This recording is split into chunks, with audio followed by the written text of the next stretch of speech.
अपने स्वार्थ लाभ के लिए समाज में इस प्रकार की फूट झगड़ा चाहने वाले भी लोग हैं। और इस प्रकार का फूट झगड़ा हो तो भी सदियों से हम एक रहेंगे, ऐसे ओवर कॉन्फिडेंस में भी अपने स्वार्थ के लिए थोड़ा असंयम करने वाले लोग हैं। हमको ये नहीं करना चाहिए।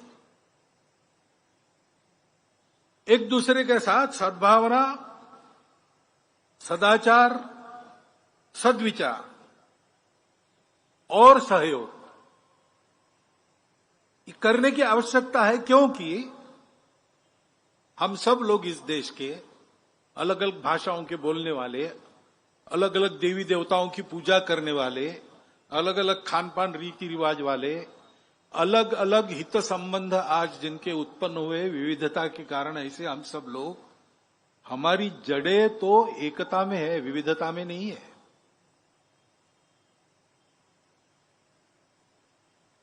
रविन्द्रनाथ ठाकुर ने कहा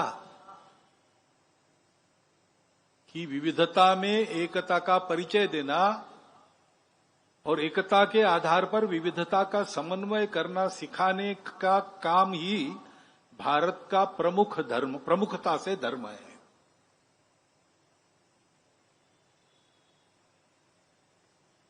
उस एकता में हमारी जड़ें होनी चाहिए, उसका ध्यान रखना चाहिए। बरतना विविधता में पड़ता है। मैं मेरी भाषा बोलूंगा, उस भाषा के प्रति मेरे मन में गौरव भी है। मेरी अपनी पूजा है, वो मुझे प्रिय है। ये सारी बातें मेरी विशिष्टताएं मेरे लिए बहुत प्रिय है, उनका रक्षण करना है, सब करना है। लेकिन इन सब के ऊपर हमारी सबकी एकता है। ये सारी विविधता होने के बाद भी देश के नाते हम एक हैं, समाज के नाते हम एक हैं। एक ही सनातन संस्कृति का प्रवाह हम सबके आचरण को निर्धारित करता आया है। ऊपर की जो बात है सभ्यता की, कपड़े, नाच गाना, भाषा, भूषा, भजन, भवन, भ्रमण, भोजन, वो विविध प्रकार का है। लेकिन जो मूल्य व्यवस्था है वो हम सबकी समान है।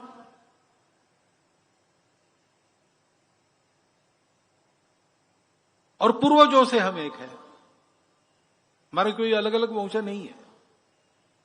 ये भ्रम पैदा किया गया है अंग्रेजों द्वारा। हम सब एक है।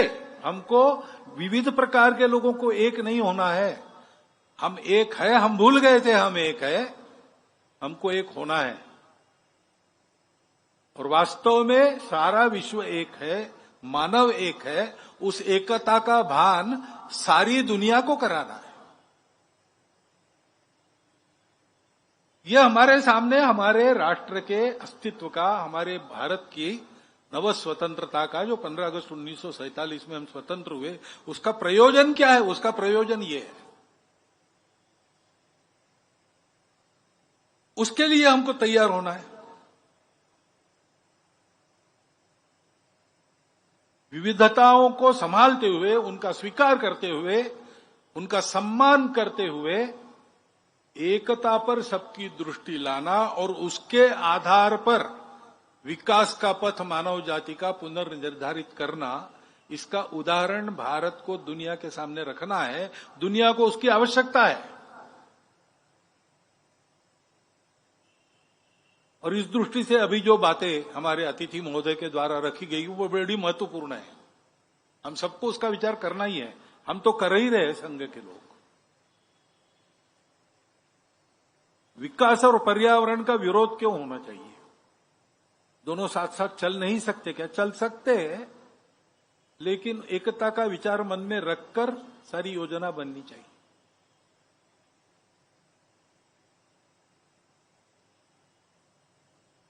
हमारा आदिवासी बंधु हमारा ही समाज है।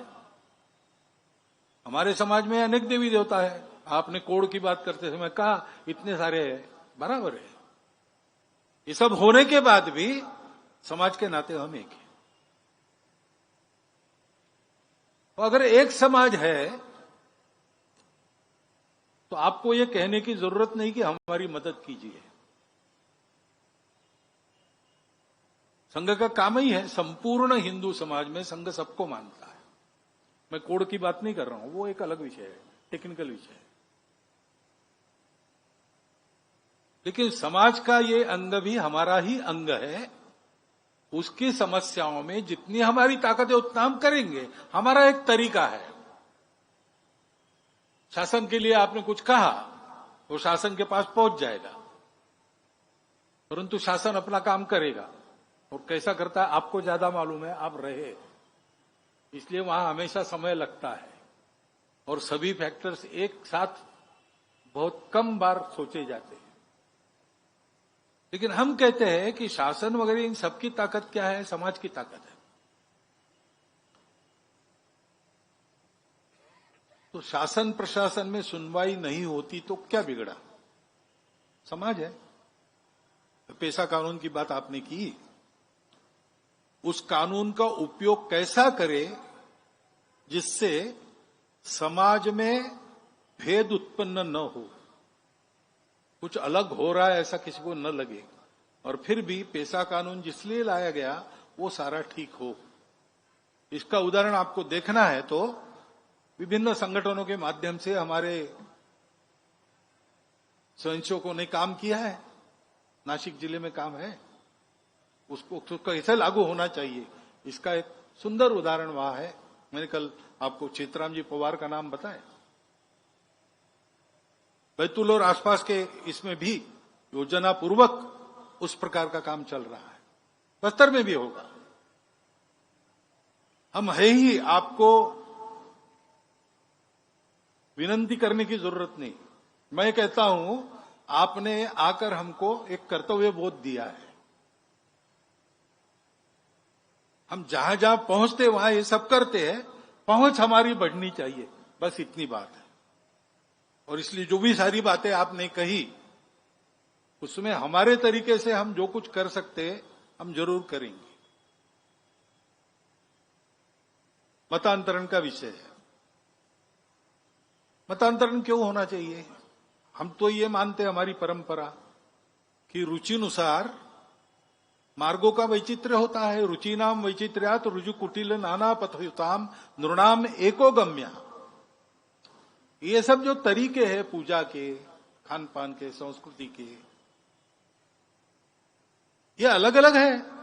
रुचि प्रकृति के अनुसार, अपनी परिस्थिति के अनुसार, अपनी सोच के अनुसार, ये बिल्कुल स्वाभाविक बात है। सब जाते हैं एक ही दिशा में अगर ठीक जाए तो। बीच में स्वार्थ ना आए, बीच में विकार ना आए, इसको भुना के अपना उल्लू सीधा करने की बुद्धि न हो तो कुछ बिगड़ता नहीं। सब एक ही तरफ जाने वाले हैं। ऐसा है तो फिर मतांतरण क्यों करना? आधान के गुलाबराव महाराज जी को पूछा मिशनरियों ने कि सभी रास्ते सत्य है तो ईसाई क्यों नहीं बनना? तो उन्होंने कहा कि अगर सभी रास्ते सत्य है तो ईसाई क्यों बनना? अपने मन से अगर कोई अपने पूजा का तरीका बदलता है तो हमारे यहां किसी ने ऑब्जेक्शन लिया नहीं है, मान्यता है।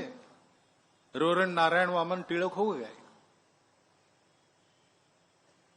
परंतु लोभ लालच जबरदस्ती से करना, ये सोच के या कह के करना कि तुम्हारा रास्ता गलत है, तुम्हारे पूर्वज गलत थे, हम तुमको सही कर रहे हैं, एक प्रकार से गाली हो गई।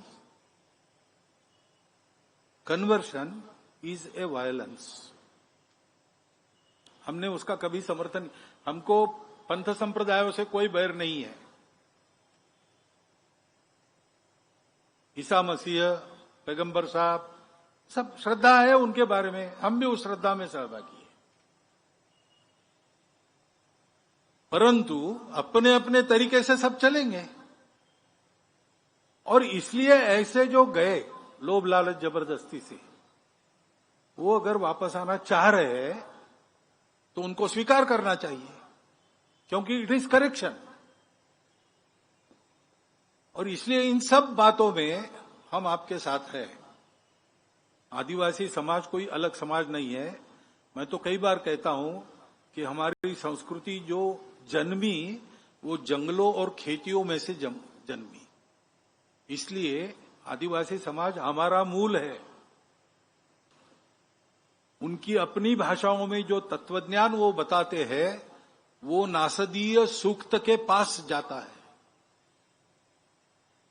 पर्यावरण के प्रति मित्रता, सब जगह पवित्रता देखना, पेड़ पौधों को पूछना, निसर्ग की पूजा करना, ये भारत छोड़ के कहां परंपरा है? ये भारत की परंपरा है। हम आज अपने आप को हिंदू कहते, हिंदू बने हैं, कहां से बने? वहां से बने। और इसलिए अपने समाज का एक अभिन्न अंग मान के हमारी शक्ति पूरी लगाकर और हमारे अपने तरीके से हम समाज के बल के आधार पर काम करते हैं। हम काम करेंगे और ठेका तो हम लेते नहीं। हम काम करेंगे, यानी हम और जिनके लिए काम करना है वो सब मिलकर करेंगे। क्योंकि काम होने का तरीका यही रहता है, अपना भाग्य अपने को बनाना पड़ता है। नेता, नारा, नीति, पार्टी, अवतार, सरकार, विचार, महापुरुष ये सहायक हो सकते हैं, लेकिन 10 कदम हमको आगे जाना पड़ता है, तब 5 कदम ये पीछे आते हैं। ये आज की बात नहीं कर रहा हूं मैं, ये हमेशा ऐसे होता रहा है। सारे परिवर्तनों का कारण समाज है और इसलिए अपने आचरण से, अपने उदाहरण से समाज में परिवर्तन का वातावरण उत्पन्न करना, ताकि समाज खुद अपना परिवर्तन करे, तो फिर नीतियों में परिवर्तन आना अवश्यम भावी है। धैर्य रखना पड़ेगा। अपना स्वतंत्र देश है, अब ये अपना समाज है। 1000 साल तक हम पारतंत्र में रहे, इसलिए हमको लड़ने की आदत हो गई, बगावत करने की आदत हो गई। तब वो आवश्यक था, लेकिन अब अपने लोग हैं। कभी कभी भूल जाते हैं अपनापन, तो भी धैर्यपूर्वक प्रतीक्षा करके अपने आप को ठीक रख के अगर ये किया जाए तो ये परिवर्तन आएगा। हमने गीत में भी कहा आपके सामने, निश्चित होगा परिवर्तन। क्यों? जाग रहा है जनगण मन। इस जनगण मन को जागृत करने वाला वातावरण बनाने का काम करने के लिए एक देशव्यापी कार्यकर्ता समूह का निर्माण करना, ये संघ का कार्य है और वो हम कर रहे हैं। हम अपने पद्धति से करते हैं, अपने बलबूते करते हैं, किसी को पुकारते नहीं मदद के लिए। अपने आप जो आ जाए उसका स्वागत है, सबकी मदद करते हैं। इसलिए हमारी गति थोड़ी धीरे रहती है। हम उसको बढ़ाएंगे, लेकिन साइकिल की गति कार की गति जितने नहीं हो सकती, और जो हमको करना है उसके साइकिल ही चलानी पड़ेगी। लेकिन मैं विश्वासपूर्वक ये कह सकता हूं कि हम सब मिलके अपना भाग्य संवारने में लग जाए तो इन समस्याओं का निदान निकलेगा, ठीक से निकलेगा। धैर्यपूर्वक सतत प्रतीक्षा करते हुए काम करना पड़ेगा। और ऐसे सब कामों में हम सबके साथ है, हम हमेशा साथ देंगे, क्योंकि संघ इसी के लिए है। ऐसे कार्यकर्ता तैयार करने का प्रशिक्षण इन वर्गों में होता है। 98 साल से नागपुर में ये वर्ग हो रहा है। 27 में शुरू हुआ, समय के साथ बड़ा भी होता गया, स्वरूप भी तरह तरह से बदलता गया। लेकिन देश भर के ऐसे कार्यकर्ता इस वर्ग में से खड़े होते हैं और उनके करने में से देश का वातावरण बदलता है, जिसका अनुभव आपने लिया है। 1925 में संघ स्थापना के समय समाज का मन कैसा था, वातावरण कैसा था, और आज संघ के 100 साल पूरे होते होते संघ के संदर्भ में समाज का मन कैसा है, वातावरण कैसा है। 4 दिन में हो हल्ला भड़का करके और कुछ कर दिया तो वो 2 दिन में समाप्त हो जाता है। सावरकर जी ने एक बार कहा था संघ के कार्यक्रम में आकर कि हम लोग काम करते हैं, हमारा काम मूसलाधार वर्षा जैसा है। आएगी, बदाबद बरसेगी, 2-3 घंटे में और सब इधर उधर हो जाएगा और चली जाएगी। वो पानी भी बह जाता है, वो आर्द्रता भी सूख जाती है, उसका फायदा नहीं होता वृक्षों को, फसल को। आपका काम कैसा है? बूंद बूंद वर्षा होती है, वो जमीन में पड़े बीज को पोषित करती है, सोए हुए बीजों को अंकुरित करती है और उसमें से फसलें खड़ी होती। संघ का तरीका यह है। इसलिए थोड़ा कभी लगता है कि आपने करना चाहिए, हम करेंगे, जरूर करेंगे, कर रहे हैं। वास्तव में आपने जो सारी बातें कही उसके लिए आपके सामने ही मैंने अपने कार्यकर्ताओं को कहा, हमको अलग से कमेटी बनानी नहीं पड़ती, हमारी कार्यकारिणी सब स्तर पर है और सौभाग्य से संघ की सब कार्यकारिणियां सक्रिय लोगों की कार्यकारिणी रहती है, नाम की नहीं रहती। तो उनके साथ जैसे मिलना जुलना होगा, बातें आगे बढ़ेगी। तो आपको बिल्कुल डरने की आवश्यकता नहीं, हम सब है, साथ है और हम सब ये करेंगे। परंतु ये सारे समाज में करना है और सारे समाज में करना है तो इन बातों को अपने जीवन में चरितार्थ करने वाले, समाज के साथ निरतिशय प्रेम रखने वाले, मन में बिल्कुल भेद न रखते हुए सबको अपना मानने वाले चारित्र्य संपन्न कार्यकर्ताओं की आवश्यकता है। और वही कार्यकर्ता निर्माण का काम संघ कर रहा है। उसका एक नमूना आपने यहां पर देखा है। मेरी प्रार्थना यही है कि ये काम केवल संघ का नहीं है, हम सबको मिलकर अपना भाग्य बनाना है। अपना भाग्य ने, हम सबका भाग्य ने हमारे देश का भाग्य है, उसको संवारने के लिए काम चल रहा है। और इसलिए दर्शक की दृष्टि, कौतुक की दृष्टि केवल इससे नहीं होगा, प्रत्यक्ष सक्रियता की आवश्यकता है। अधिकाधिक सहभाग संघ के स्वयंसेवकों के साथ, देश हित में संघ के स्वयंसेवक जो काम करते हैं उसमें आप सबका रहे, एक अनुरोध मैं आपके सामने रखता हूं और मेरी बात पूरी करता हूं।